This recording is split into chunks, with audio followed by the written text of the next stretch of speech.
Salam alaikum. Alors on est devant le cimetière du Père-Lachaise, qui est un cimetière qui existe donc depuis 1804, qui appartenait auparavant donc au Père-Lachaise justement, qui était le confesseur de Louis XIV. En fait, ce cimetière il est intéressant parce qu'on retrouve des traces de la présence musulmane, puisqu'à partir de 1857, il y a un carré musulman qui est construit par l'Empire ottoman avec l'accord de Napoléon III, et donc il y aura plus de 44 personnes qui seront enterrées dans ce carré musulman. Il y aura également une mosquée dans laquelle on pourra faire les salats janaza, mais également une salle pour laver les morts. Mais avant ça, il y a eu la femme du général Menou qui s'est convertie à l'islam donc en Égypte, et elle qui est égyptienne, qui a vécu à Paris, qui a été enterrée dans ce cimetière. Alors j'ai jamais été sur sa tombe, mais je sais qu'elle est au niveau de la 44e division, pardon. Et donc aujourd'hui on va essayer de retrouver sa tombe et de voir donc les traces de la présence musulmane à Paris.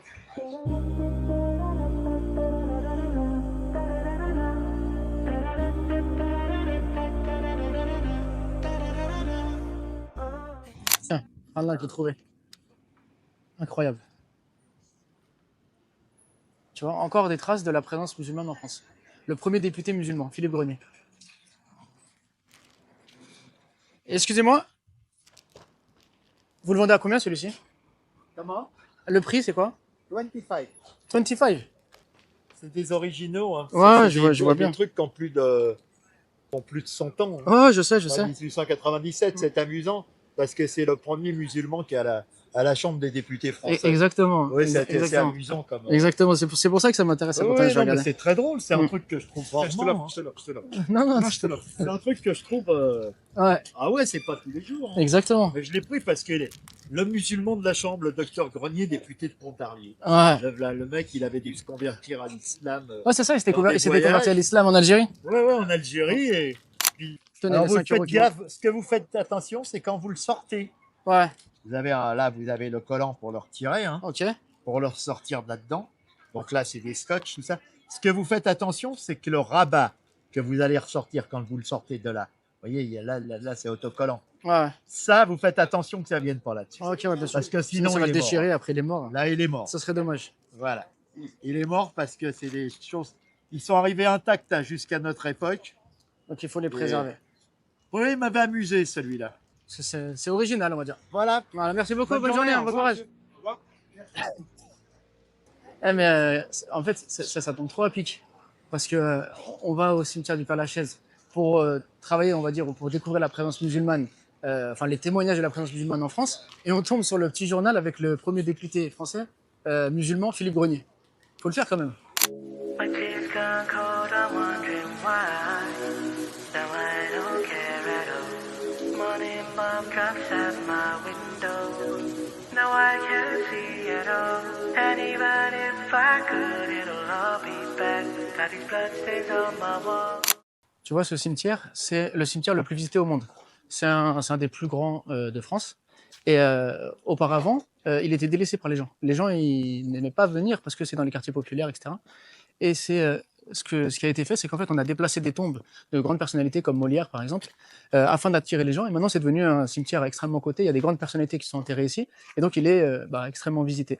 Et ce qui est intéressant, donc, comme il est ouvert depuis 1804, c'est qu'on a vraiment des témoignages historiques importants. Quand on regarde les tombes, il y a vraiment des tombes ancestrales et bien sûr des grandes figures et des grandes personnalités enterrées ici. À un moment, il y a eu la guerre de Crimée. Quand il y a eu la guerre de Crimée, la France et l'Angleterre se sont alliés à l'Empire ottoman. Du coup, ils sont devenus des alliés. Et l'Empire ottoman a demandé à Napoléon III de pouvoir créer un carré musulman pour enterrer les musulmans qui vivaient en France à ce moment-là. Donc ça veut dire que déjà, au début du 19e siècle, il y avait des musulmans qui résidaient ici. Napoléon III, donc, puisque l'Empire ottoman était allié avec eux pour empêcher, on va dire, l'Empire russe de se développer, eh bien, il a accepté. Et donc le carré musulman a été construit avec une mosquée. Ensuite, en 1914, si je ne me trompe pas, l'Empire ottoman a décidé de raser la mosquée pour en construire une plus grande et plus belle. Sauf que il y a eu la guerre mondiale, la première guerre mondiale qui a commencé, l'Empire ottoman est devenu l'ennemi de la France, et donc la mosquée n'a jamais pu être reconstruite. Et alors les tombes ont été abandonnées, elles sont maintenant éparpillées à droite à gauche. Le carré musulman existe toujours, mais il n'y a plus autant de tombes qu'il y en avait auparavant, puisqu'il était entretenu par l'Empire ottoman, et forcément avec la première guerre mondiale, après ça a cessé.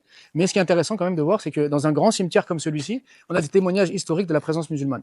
Et comme je vous l'ai dit, il y a la tombe donc de la femme du général Menou, dont on parlera après, qui a été enterrée bien avant donc le carré musulman, et qui est ici donc à la 44e division. Et on va aller sur sa tombe pour témoigner encore de la présence musulmane en France dans ce grand cimetière.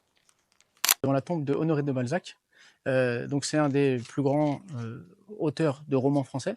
Ce qui est intéressant, c'est qu'il décrit la montée du capitalisme, de la société bourgeoise, du mépris donc qu'ils ont pour la population. Donc voilà, quand vous promenez donc dans le cimetière du Père-Lachaise, vous pouvez voir toutes sortes de grandes personnalités qui sont enterrées ici, dont Honoré de Balzac. Ça, ces pavés, c'est les pavés d'époque. Avant tout, Paris était comme ça. Et c'est à partir de mai 68 que ça a été retiré. Pourquoi? Parce qu'au moment de mai 68, les étudiants prenaient les pavés comme ça et les jetaient donc sur la police. Et après, donc, ils ont retiré quasiment partout les pavés. Et ils ont goudronné de manière à ce qu'il puisse plus y avoir ce type de révolte. Mais ici, on en trouve encore. Enfin, on arrive à la 44e division. C'était pas facile de la trouver. On a fait que de tourner. Et en plus, la tombe donc de Zubeida, Menou, comme elle n'est pas fréquentée, on va dire, maintenant, il faut arriver à la trouver au milieu de tout ça. Donc, on continue la visite. En fait, tu vois, la tombe, c'est celle-ci. Voilà, donc il faut qu'on arrive à la trouver au milieu de tout ça. Là.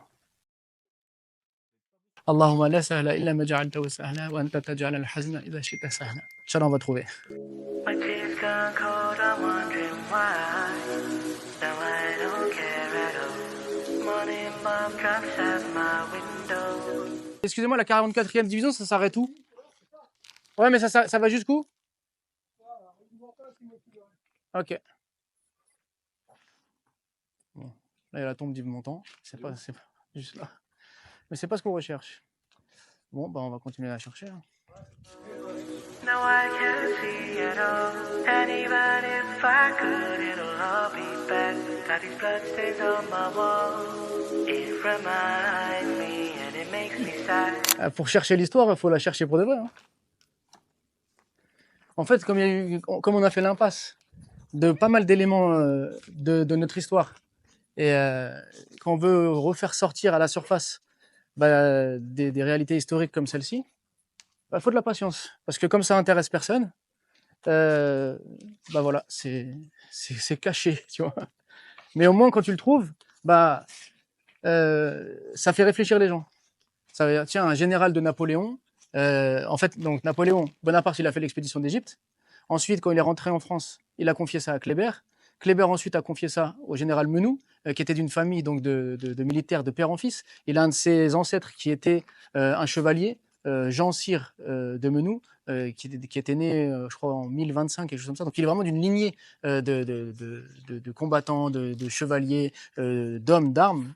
Et il est devenu donc, il était en Égypte après avoir fait une longue carrière militaire. Et finalement, il fréquente les mosquées, il fréquente les musulmans, il découvre l'islam, il embrasse l'islam, il se marie avec donc la fille d'un dignitaire musulman égyptien qui s'appelle Zubeida, donc sa fille s'appelle Zubeida. Quand il se marie, donc il a un enfant qui l'appelle Suleiman. Après, donc quand il quitte l'Égypte, il vient s'installer ici donc en France. Lui, il est envoyé dans différents fronts. Sa femme, elle, réside ici. On raconte dans les archives qu'on pouvait la reconnaître parce qu'elle se promenait dans les rues de Paris avec un voile intégral. Et c'est la première musulmane à être enterrée au Père-Lachaise. Donc ça montre quand même qu'il y a une présence musulmane en France beaucoup plus ancienne qu'on l'imagine. Et il suffit de venir ici pour le voir en fait comme ça, parce que beaucoup de gens disent ouais, mais ça c'est vous cherchez des anecdotes de l'histoire qui n'ont jamais existé, vous essayez de parler d'une présence musulmane, vous fantasmez autour de ça, etc. En fait, il n'y a pas la question de fantasmer ou pas. Moi, je suis français, c'est-à-dire que c'est pas que je m'en fiche qu'il y ait des musulmans ici, mais plus qu'aujourd'hui, être musulman, c'est vu comme signe de violence, d'inculture, etc. etc. En fait, l'idée, c'est de montrer, non, regardez, c'est un général de Napoléon qui devient musulman, donc c'est quand même quelqu'un d'intelligent, c'est quand même quelqu'un qui a un poste à responsabilité, il devient musulman, il se marie avec une musulmane, sa femme, elle arrive à vivre ici, elle fait société ici, elle est enterrée ici, donc on ne peut pas en fait avoir une lecture superficielle de l'histoire et regarder l'islam à travers des faits divers et dire regardez les musulmans. Non, les musulmans sont aussi des gens comme les autres qui ont un apport culturel, civilisationnel important. Et donc le fait de les mettre à l'honneur, c'est pas pour dire tiens regardez nous musulmans on a fait ça, mais pour dire tiens, l'histoire qu'on nous présente aujourd'hui n'est pas forcément la véritable histoire. Il y a d'autres choses aussi à regarder pour avoir une vision plus globale de la réalité de la société française. Et tout au long de l'histoire de France, les musulmans, ils ont participé en fait à l'histoire de France. Les trois grandes figures de l'histoire de France, c'est qui? Charlemagne, François Ier et Napoléon. Et les trois, ils ont un lien fort avec l'islam. Les trois, ils ont élogé l'islam. Charlemagne, c'est quand même le petit-fils de Charles Martel, et c'est lui qui s'allie avec Haroun Rachid. François Ier, pardon, François Ier, c'est lui qui s'allie avec Suleiman le Magnifique. Napoléon, c'est lui qui, une fois qu'il est à Sainte-Hélène, qu'il a perdu toute responsabilité, qu'il est au plus bas, on va dire, de sa carrière, quand il écrit ses mémoires, il éloge le prophète, alayhi salam, il éloge le Coran, il vante les mérites de l'islam, et c'est lui qui a laissé la responsabilité donc de l'Égypte au général Menou, qui était converti et qui s'est fait appeler Abdallah. Donc quand même, il y a des choses à réfléchir. On tourne, en fait, on est juste devant, regarde, tu vois, ça là. Il y a le repère là, et la tombe elle est là. Donc en fait on est là. Je crois que. Ouais, si, c'est celle-là. Mais attends. Ah, il y a marqué famille Le Long. Donc en fait c'est celle qui. Attends. En tout cas, elle est là, elle est quelque part par là. Faut trouver c'est laquelle dans tout ça. Ça y est, je l'ai enfin trouvée. Elle a galère pour la trouver, ce prana. Tu vois, ça se voit que ce prana, elle a plus de famille ici, sa tombe elle n'est pas entretenue. Regarde. Ici repose Zubeida, veuve du général Menou. Donc en fait, la femme du général Abdallah Menou, donc qui s'est convertie à l'islam en Égypte et qui était elle égyptienne et musulmane, donc Zubeida, elle a été enterrée ici en 1816. 1807, donc au début du 19e siècle, bien avant la construction du carré musulman qu'on va aller voir après, qui a été construit lui en 1857. Donc 1816, une femme musulmane, donc la veuve du général Abdallah Menou, donc général de Napoléon, convertie à l'islam, enterrée ici au cimetière du Père-Lachaise. Voilà. Donc là on est arrivé au niveau du carré musulman. Donc il y a encore quelques tombes de musulmans qui sont enterrés ici, dont une tombe très célèbre que je vais vous montrer. En fait, c'est la tombe d'une princesse indienne qui était venue en Angleterre pour s'opposer à l'invasion de son pays, justement par les Anglais. Et elle est morte à Paris, donc sur le chemin. Et elle a été enterrée ici. Voilà, donc là, avant, il y avait donc un mausolée au-dessus qui a été détruit. Et donc là, il reste encore le tombeau donc de cette reine d'Oud, donc qui était une région d'Inde du Nord, qui a été donc envahie par l'Empire britannique de l'époque. Et donc, elle était venue pour défendre la cause finalement de son pays. Voilà, donc il y a différentes tombes. Ici, on a une tombe. Regardez. Donc d'un militant de la Palestine, donc de l'OLP, qui a été assassiné donc ici à Paris en janvier 73, et donc qui est enterré à cet endroit-là.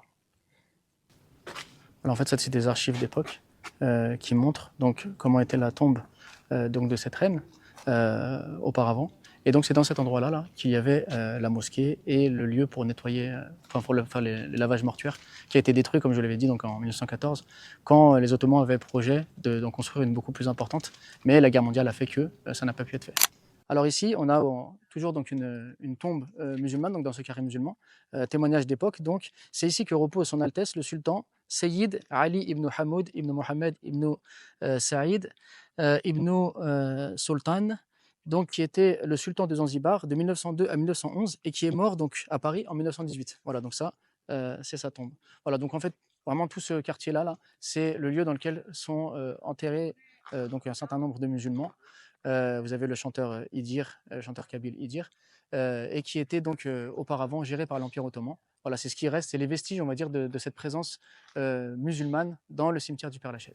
Comme vous avez pu le voir tout à l'heure lorsqu'on est entré au cimetière, donc juste devant, on a trouvé ce journal d'époque qui présente donc Philippe Grenier, le premier député musulman. Donc c'est assez marrant de venir dans ce cimetière pour chercher les traces de la présence musulmane et de tomber donc sur ce journal. Et ce journal, il renvoie à quelque chose, si vous faites bien attention, c'est l'image que j'avais utilisée donc, pour la couverture de mon livre, qui retrace justement la place de l'islam en France entre fantasme et réalité, dans lequel donc, j'aborde des passages ou des moments donc, de l'histoire de France, dans laquelle donc, les musulmans ou l'islam a eu un rôle important à jouer.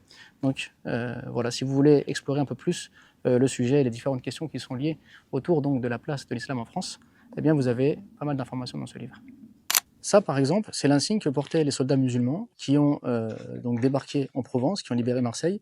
Donc on peut voir dessus donc un sabre. On peut voir également un exemplaire du Coran et il est indiqué dessus Allahu Akbar. Et ça, c'était donc des soldats de l'armée française.